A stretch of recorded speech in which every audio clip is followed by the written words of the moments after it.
I'm being told to go to line 4. I'm being told there's a superstar on line 4. Hello? No, that's a mistake. There's actually only a musician. All the superstars are left. Only a musician. Now, can I ask who this is, please?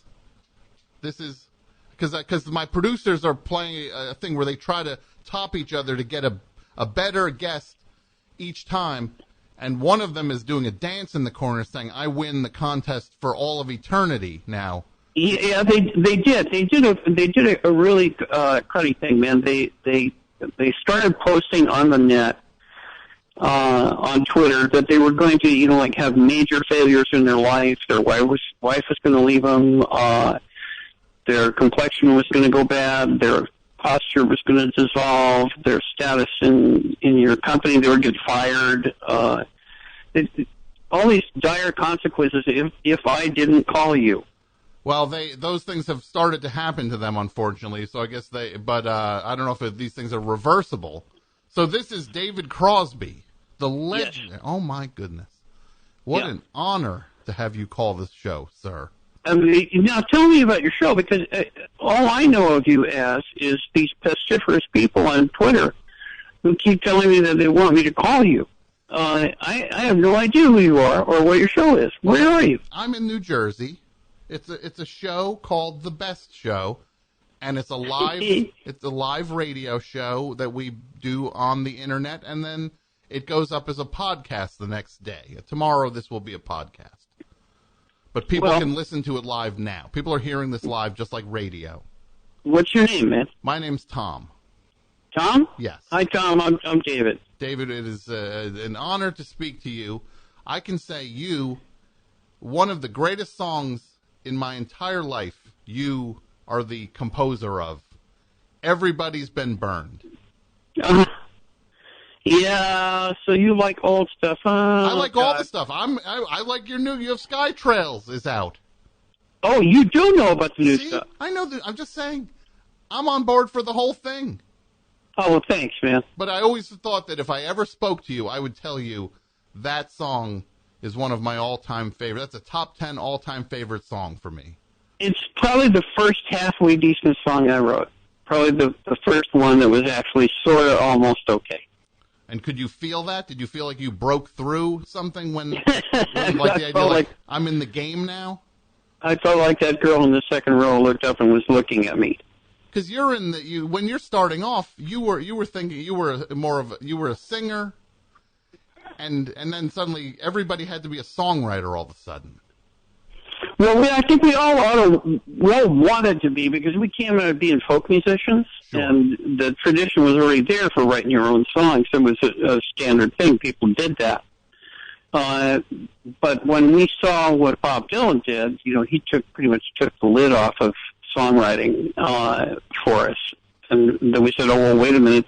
This could be the main way to be an artist." And it turned out that he was right. Sure, and then within the band, suddenly Gene Clark is the first one out of the gate to really start putting these songs together. He's a very good writer. He had a great advantage in that he did not know the rules at all. He knew nothing at all about what he was doing. He hadn't been to school. He was just like me. Couldn't read or write music, but he had a feel for it, and he wrote wonderful stuff. Is that something that the rules been a thing throughout your life that you learn and then you have to unlearn? Is this a constant back and forth? Not me. I never went to school for music at all. I'm the same place Gene was, but I know that it can be limiting, and it can also be freeing, both. Mm-hmm. But when you start to get better at something, do you ever feel like maybe I'm getting a little too in my own head with this now, and I need to get back to that pure spot? I think very often that what I need to do, I wish I had the time left on the planet to actually learn all the stuff, to actually go back to school and learn how to read and write music. I wish I knew. Doesn't it feel like school happens at the wrong point in someone's life? You got that right. Like, think about if you could go to college in your 40s or 50s. Yeah, this is all a scheduling conflict, isn't it? Right? When you're 18, you should not be. That's not when you should be trying to get your final licks in with education. No, you should be trying to acquire personal knowledge of the other half of the human race. And then you take a few decades of experience, and then you take that into a classroom. Yeah. And you're listening. Yeah, and you're actually understanding the value of listening at that point. You know, we may have solved one of the world's major problems here. It might have happened tonight.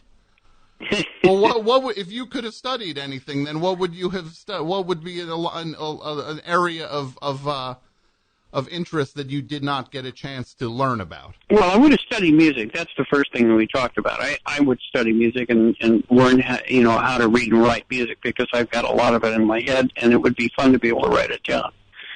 I would also study more history. I'm fascinated with history. I read history all the time. I love it.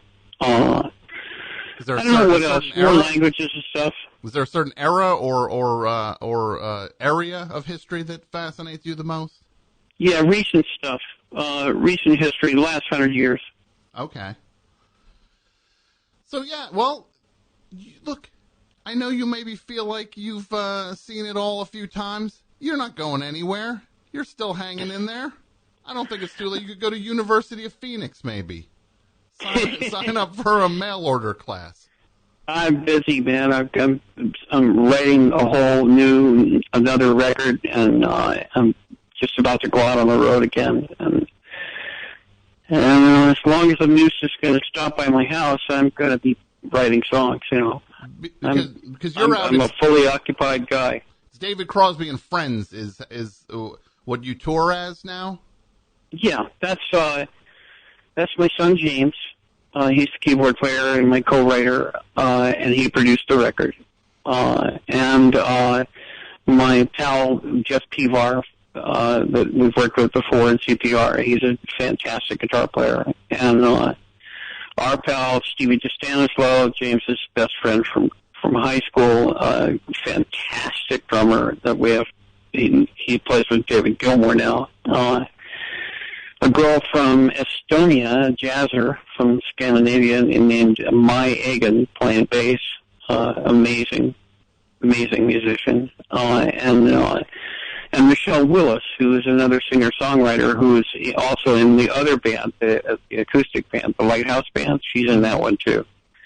And she's one of my favorite people to sing with in the world. A great singer-songwriter. And you will be out with this group. You're preparing to go back out again, because you just did shows. You did shows in a few months ago. You were out. Yeah, I'm going back out with that band again. Yeah, okay. And looking forward to it tremendously. Okay, and people can find all that stuff out over at davidcrosby.com, and you're on. Yeah, Twitter. Sure. I'm not going to take. Look, I'm not going to take too much of your time. I'm going to let you go back to your life. You got songs to write. Well, just one final question: what in your life, David Crosby, is the dumbest purchase you ever made? The dumbest purchase I ever made.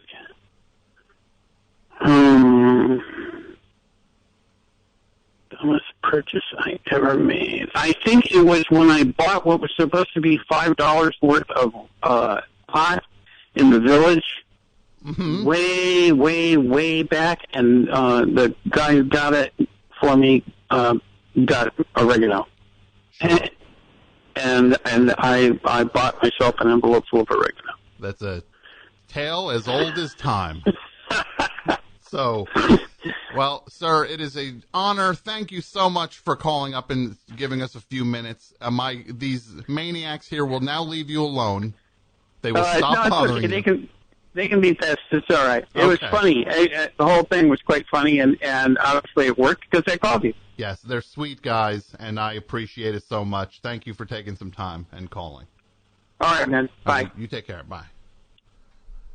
Oh, my goodness. All right, all three of you get in here now. All three of you. I want all three in. All right. Pat. Yeah, I could see. You should see. Pat comes in, his face, he's got his head bent down, like Charlie Brown walking after missing the football. Mike is kind of in the middle somewhere because he knows last week he got the drunk from Twin Peaks to call up. So he's okay. And then you should have seen the smile on Dudio's face coming in, just the smile. I never saw it. It's like a kid on Christmas morning doesn't smile the way he was smiling. I'm not being cocky about it. It was a team effort. It was a team effort. It was completely team effort. Mike was telling people to like hang up so we could keep the line open. We had a tweet that Jason was in a conversation with our top secret guest, who will be revealed later, who's out there. And I looked at my phone Twitter, and I realized, oh my God, he wrote back. Yeah. And I showed Jason. It said he'd been trying to call 4 times. So then I run over to Jason starts tweeting back at him. I run over to the phones, and me and Mike are figuring out, we've never had to do this, but we had a full phone bank. Me and Mike figured out how to hang up on a call. Not hang up, but we clicked into the call. Yeah. Mike, get back on it. Yeah. Mike told the person, to call back. And then Mike just kept that line open until we tweeted out on the call back. He did it. I have been tweeting at David Crosby since 2015. 3 years. Yeah, I know. That's why I could not believe it happened. I never thought it would happen. Yeah, well, it happened. Now, I'm going to say, though, first of all, very clever of you saying, I started it 2 years ago trying to make this happen. It's a team effort. Like, it was a team effort. And Jason's we've like, all been. Jason's like, this was a team effort. And tons of listeners, 90 seconds later, he slips in. I've been working on this for 2 years. No, I don't mean it like that. Seriously. Mike? Yes.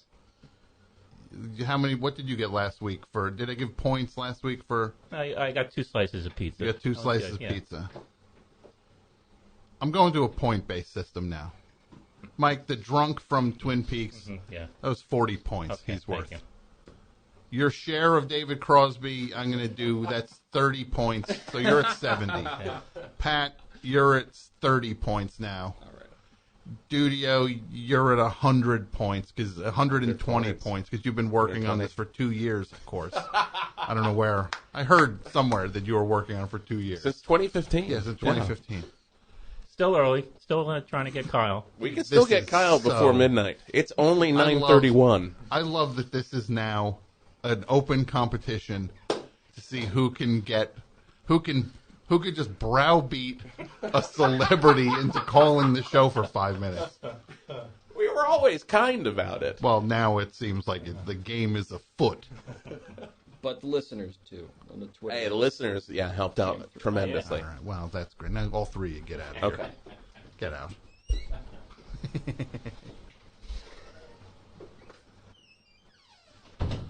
That was fun.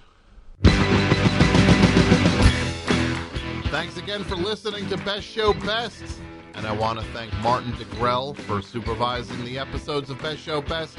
And, of course, much thanks to Jason Gore, Pat Byrne, Martine Sellis, Brendan McDonald, AP Mike, of course, John Worster. Who else? Marcia Newmeyer.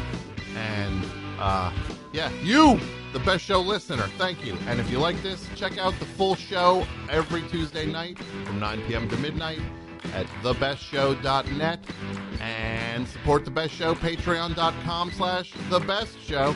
Thanks so much for listening. Goodbye.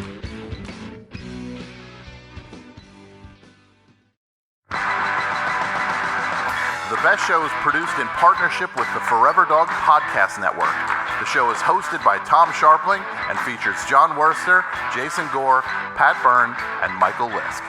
The show is produced and written by Jason Gore, Pat Byrne, Michael Lisk, John Worster, and Tom Scharpling. The Best Show is executive produced by Tom Scharpling, Brett Boehm, Joe Cilio, and Alex Ramsey. The show is engineered and mastered by Andrew Gleason, website and technical support provided by Martine Sellis, and the show is recorded at Forever Dog Studios in Los Angeles.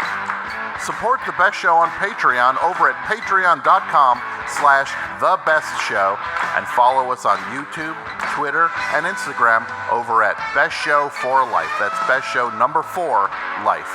Thanks for listening, and we'll see you next week.